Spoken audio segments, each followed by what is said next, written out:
Well, President Trump putting America first with his energy agenda, signing a handful of executive orders yesterday aimed at boosting the coal industry after years of decline.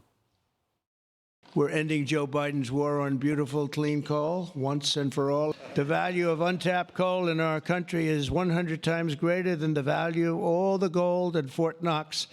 And we're going to unleash it and make America rich and powerful again. It's reassuring for Americans to have a president in office who will truly put the United States of America above all else.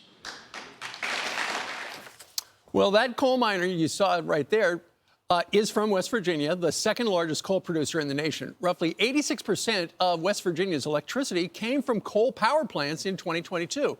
It was ranked fifth in total energy production. And the governor of the great state of West Virginia, Patrick Morrisey, joins us right now. Governor, good morning to you. Hey, it's good to be with you. Thanks. It's great to have you as well. Donald Trump ran on this. He said, if elected, I'm going to do this. The immediate thing is we've got a graphic that shows the number of people who have lost their jobs in the coal industry. The immediate thing for you to do is hope that this revives coal industry in your state. Well, look, I think this is a great first step. And Donald Trump is keeping his promise to West Virginia and to the American people because he knows the importance of coal to the nation's energy portfolio. And I think the other thing he really gets is that this is a national security question. Right now, we are engaging in an information technology fight, really a war against China in terms of how fast we can feed energy into data and information technology, because that's the battlefield into the future. And China is producing one coal-fired power plant after another. And that's why it's important to not only have gas and other forms of energy in the portfolio, but to have coal as well, right, because coal is reliable, it's affordable, and I think it's very much needed for the fights ahead. And we've got a lot of it. And it's interesting. And Governor, I think it's a great idea what you guys are doing because, you know, generally coal plants are more expensive and older. But if you did what you said and put data centers or AI centers on top of this endless supply of coal you've got, that's brilliant. Not only do you put coal miners back to work, but you bring in a new industry.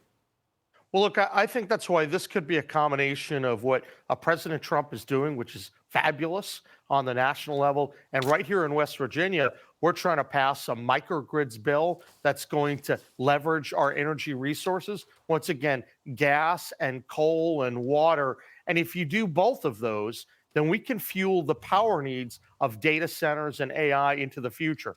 Typically, people are suggesting that the manufacturing facilities, the data facilities, might be 4 to 6 times the power needs of traditional manufacturing. Right. That means you need to have deep supplies of energy to run them and to compete against China.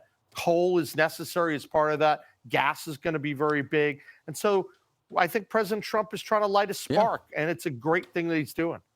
And he ran on it. He said, I'm going to do it, and he checked that off his list.